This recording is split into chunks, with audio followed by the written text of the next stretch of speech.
I kind of feel for Anthony Mackie a little bit because he's been trying for 10 years to make this character work, and they just won't let him. So he's the last person I'm going to blame for this, but I think there is somebody to be blamed. Yeah, He does nothing wrong. Like, he really tries. And in all of these scenes, you can see him trying to make this work. And it just doesn't. Like, you make a big deal out of the fact that he's just a guy. He's not a super soldier. He did not take the serum. He even turned it down when he was offered it. Mm-hmm. But he fights a Hulk. Okay?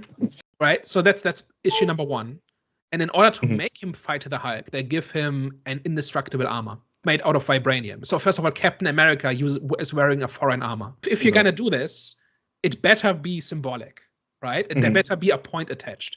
And I think they just did it as a bookkeeping exercise to make him strong enough so that he can fight the villain and not be immediately pasted. So here's just my thing, right? In our discussion of First Avenger, we talked about how the entire story is scaled to make Steve Rogers look good, right? Like, everything about it is there to give Steve Rogers an opportunity to convince us that he is a hero and that he has a story and that he is a cool character. This movie does the exact opposite, right? It gives him a villain he can't fight.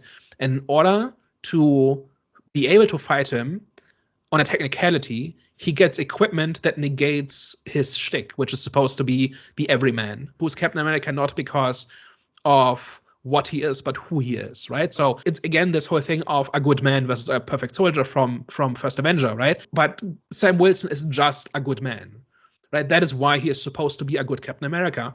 But the story does not revolve around vindicating that or showing that or enabling that. Like, the entire thing is just misguided from the start. And I think that is like kind of the first issue with this movie, right? That they did not pick, like, if this was just about the Serpent Gang or whatever they're called, and this was just guys with guns and a gimmick, then actually it could have been the right thing, right? Where you could have constructed a story in which Sam Wilson's specific personality and skills were the key to defeating the Serpent Gang, Serpent Squad, whatever they're called, right?